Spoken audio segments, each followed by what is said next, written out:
Welcome to Wrestling Mom's Basement. This is going to be the review episode for Extreme Rules 2019. I, of course, Patrick Young. This gentleman to my right is my co-host, Joe Venuto. The Extreme Rules kickoff started with Shinsuke Nakamura defeat Finn Balor to win the Intercontinental Championship. This was a good, solid match. I wish it got a little bit more time. I'll probably get into more of that a little later because it kind of also involves another match with my idea there. But overall, solid match. Nakamura continued his very impressive, dominating new offense now. Yeah. And Balor sold like a champ. Yeah, they didn't get a lot of time, but this was good with Nakamura looking movie, like he did in previous SmackDown. Hopefully the follow-up is strong and looks like where Nakamura's going to this week's SmackDown. You can take my money. For SummerSlam. Yeah. I gave it a B-. B-. Also on the kickoff, this is also, I think, the time was the issues with both matches. Yeah. Drew Gulak defeated Tony Nese to retain the Cruiserweight Championship. Like Joe just said, time was an issue with this match, and it didn't really get enough. It was still a lot of fun for what they did with it. Gulak was over, obviously being from Philadelphia. And Nese got in some pretty cool looking spots. Overall, pretty good package, even though they should have got more time to just let them rip. Yeah, unfortunately they didn't get a lot of time, but they made the most of it and know how to work well with each other. It was good, and Gulak continues to roll as champion. As a Sunday night, I was going to say give me Gulak versus Only as SummerSlam. As a Tuesday night, I'm still standing by that, but there's also somebody else I want in mind, but maybe a little too soon. The main show kicked off with B for B-. For Nese and Gulak. The main show kicked off with The Undertaker and Roman Reigns defeating Drew McIntyre champion in a no-holds-barred match. This is better than I expected from this match. It was a little weird with the tag team aspect. Yes. Yeah, where they had to tag in, and it's a no-holds-barred match. Mm-hmm. So you probably should just let the other guy in. But I kind of get it why they did it for this one. And so Taker wouldn't necessarily have to be in the ring and have to be on offense or be taking a beating. So I kind of get the idea for this match. Taker looked a lot better. Sorry, I dropped my phone. That's why I'm really close like this. Taker looked a lot better than he had been, like, say, in him versus Goldberg. Mm-hmm. Shane takes a beating very well. McIntyre got in some cool spots, and at the end of the day, Taker gave Roman a pat on the chest saying, "This is your yard now." So they had Taker pass the torch a little bit. Overall, pretty good match. Yeah, for no holds barred match, they were certainly polite and followed the rules of tag team wrestling well.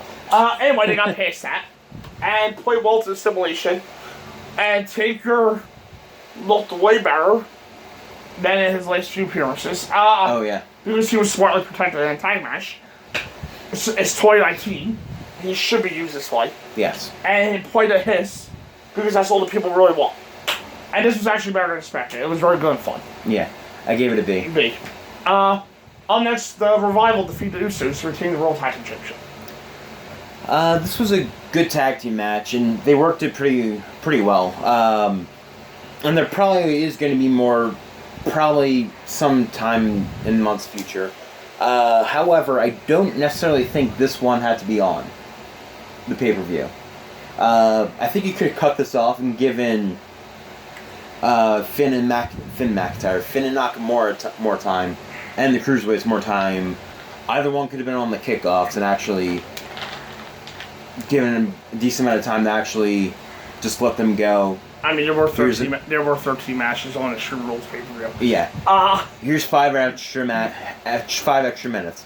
Go to town, guys. I don't really care how strong that card is. Or how strong the Graceway be for 13 matches on Extreme Rules. It's ridiculous. Yeah, but overall, the tag match was a very good tag match. Yeah, it was really good with a great tag work and a Revival pick up the strong win. It felt as if they were holding back, as if this was the first match in the series. They left a lot on the bone here, which is a bad thing. It's just Extreme Rules, remember that. Yeah. I gave it a B. B. Up next, Aleister Black defeated Cesaro. I really like this match. This is time for my match of the night. Yeah, same here.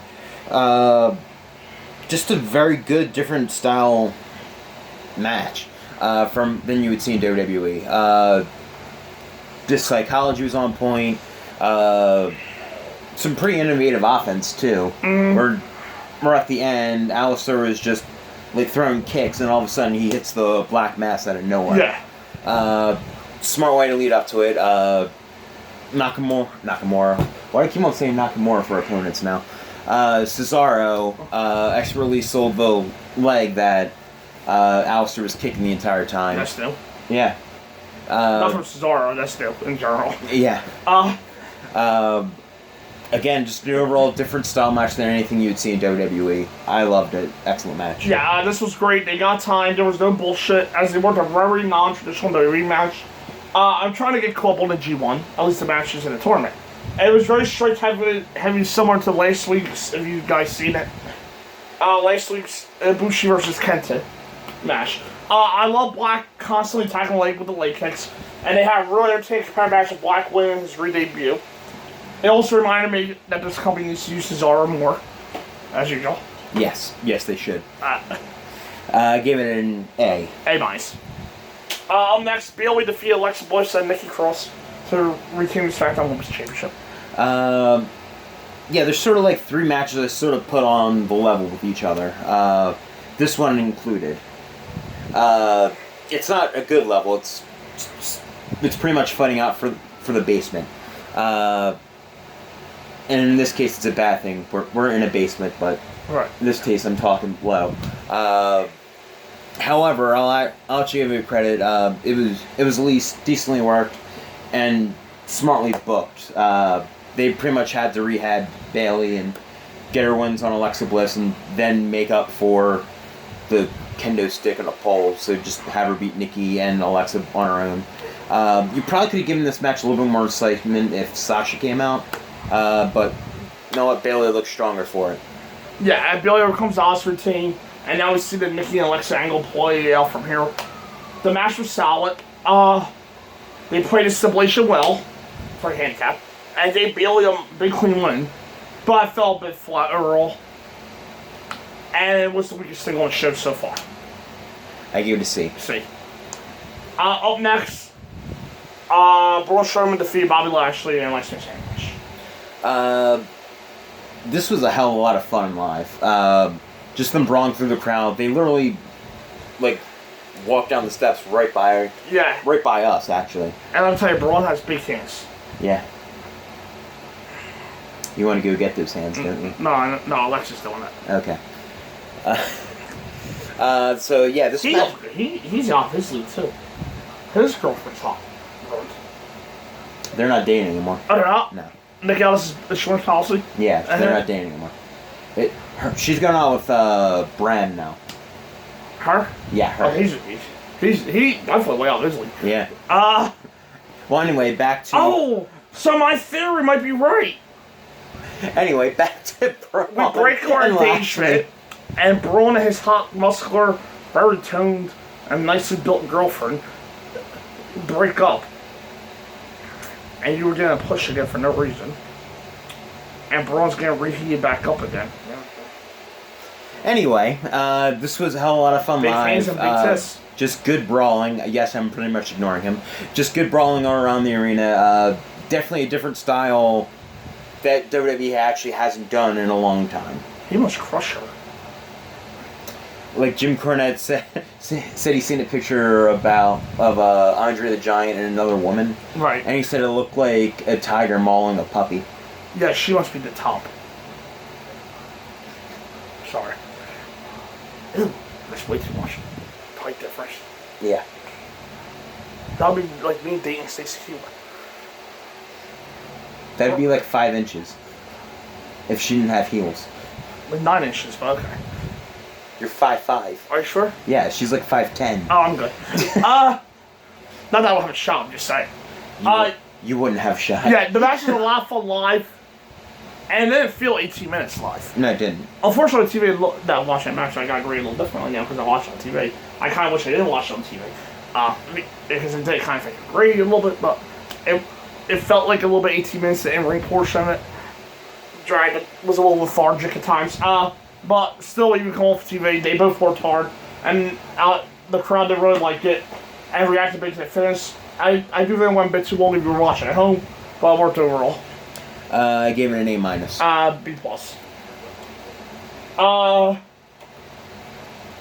Up next, the New Day defeated Brian Rowan and Heavy Machinery to win the SmackDown Tag Championships. I'm actually think I'm going to label this one my match This is tonight. my match tonight. Yeah. I put it on the same level as Allison and Cesaro. So did I. However, if you've already seen our Fight for the Fallen video, I said that match was pretty much 6 guys doing a spot fest. I thought that it's pretty much the same lines here.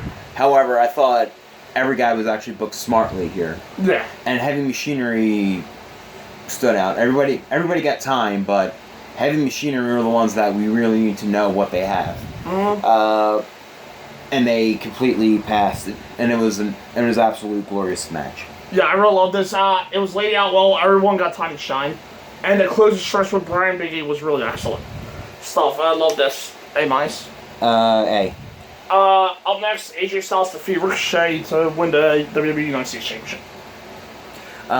Just a good overall match. I did enjoy the story progression, and they didn't fall on the trope of having the people at ringside that are heels automatically get kicked out. Yeah. That seems like overused now. So it was actually nice and refreshing to see the heels there. Especially with the club is overused. Yeah. However, there were a couple spots where the ref literally let them do stuff. They may want to clean that up a bit, but at least do a little bit more sneakily behind the back. But however, Ricochet and AJ still put on an excellent performance. They probably could let it rip a little bit more, put the foot on the gas. But hey, it's their first time out on a pay-per-view, so yeah, still a good match. It was a really good match. They played well with their previous 2 meetings. The interference was minimal, but there it was. It was heavy on the story aspect. It sets them up for a rematch and what could turn into a really great series of matches. It sucks that Ricochet lost the title already, but at least it's being used to reestablish the club. Yeah, that's why I'm okay with that too. Yeah. I gave it a B+. B+. Up next, Kevin Owens beat Dolph Ziggler in 10 seconds with the star. Yeah, not really rateable, NA, and kind of friggin' hilarious. Well, look at my grade. Oh, well. And then ha ha ha ha ha ha ha. Amazing. Alright, moving on. If they overpack a card, I am tired of that aspect, but that one was sure funny. Yeah. Up next, Kofi Kingston defeats Samoa Joe to retain the WWE Championship. This one was kind of a letdown for me. I kind of spent the entire 15 minutes of this match. 9. 9. There's that issue. Yeah, it felt like 15 minutes, and it also felt like they didn't get out of first gear. Yeah. I was just sort of waiting for it to advance a little bit more, and it didn't necessarily reach the next point. It was just Joe had him in a hold, and then Trouble in Paradise, and then match was over. The match was decently worked, I guess. I just really wanted it to go somewhere that it didn't end up going anywhere.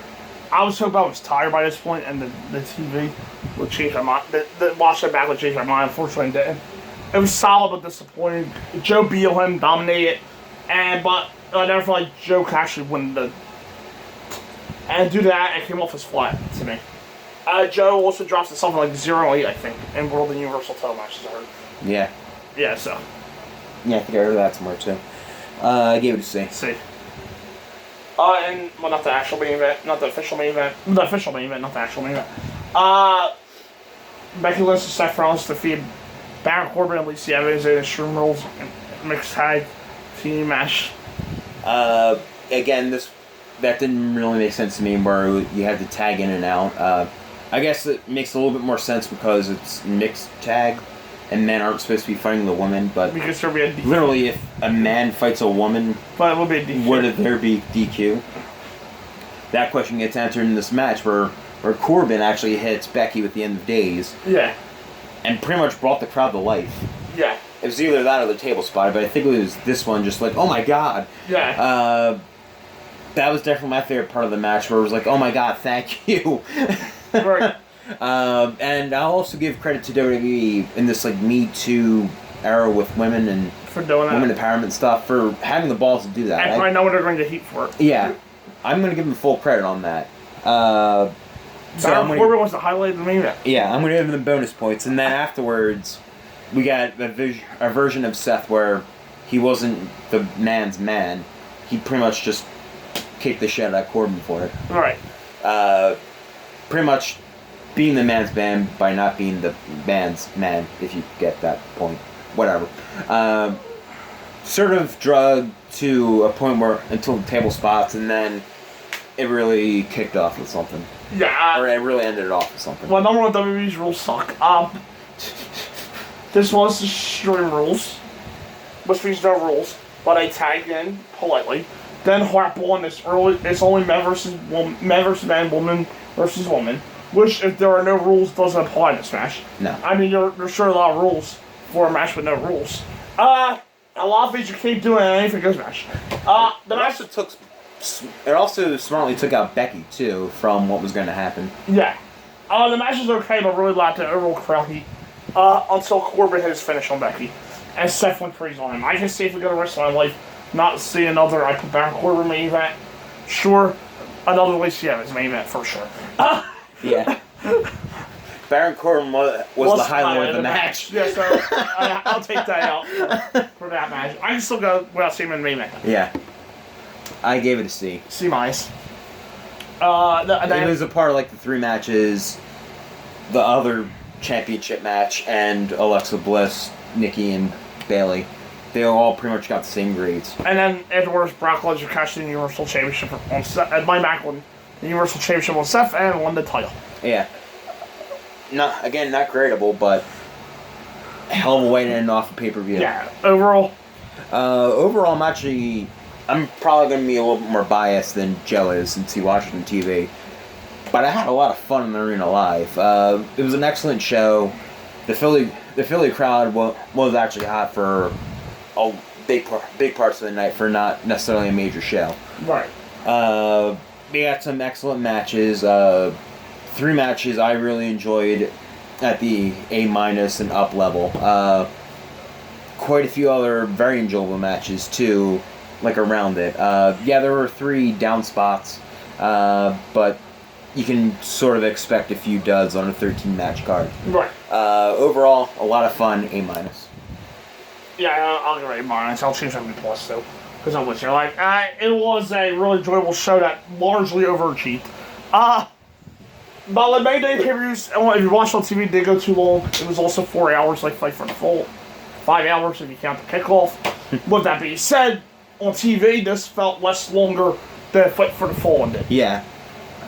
For some reason when I literally finished watching Fight for the Fallen yesterday, and saw that it had 218 minutes or so. Okay. On that ticker that Bleacher Report Live has. Yeah. I was like, Jesus Christ. Yeah.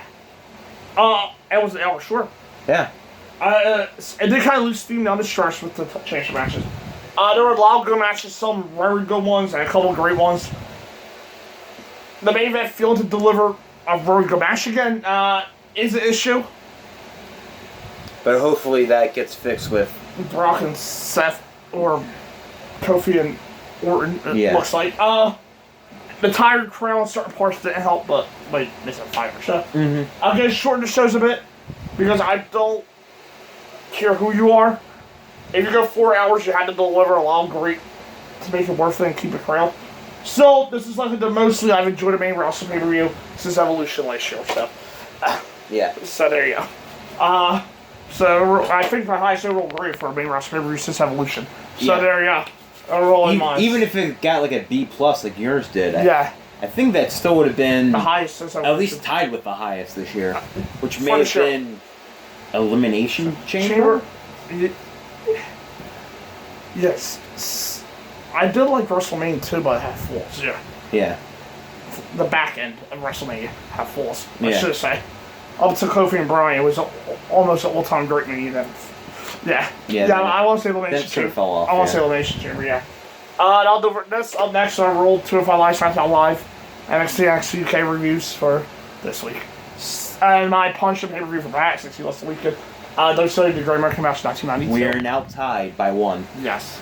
And yes, we did count. Them together. Yeah. Yeah. We also counted the matches they just added too. Yes. So, yeah. So, I ended up taking 1 away and ended up tying overall, but he won the weekend. Yeah. So, see you then. See you then.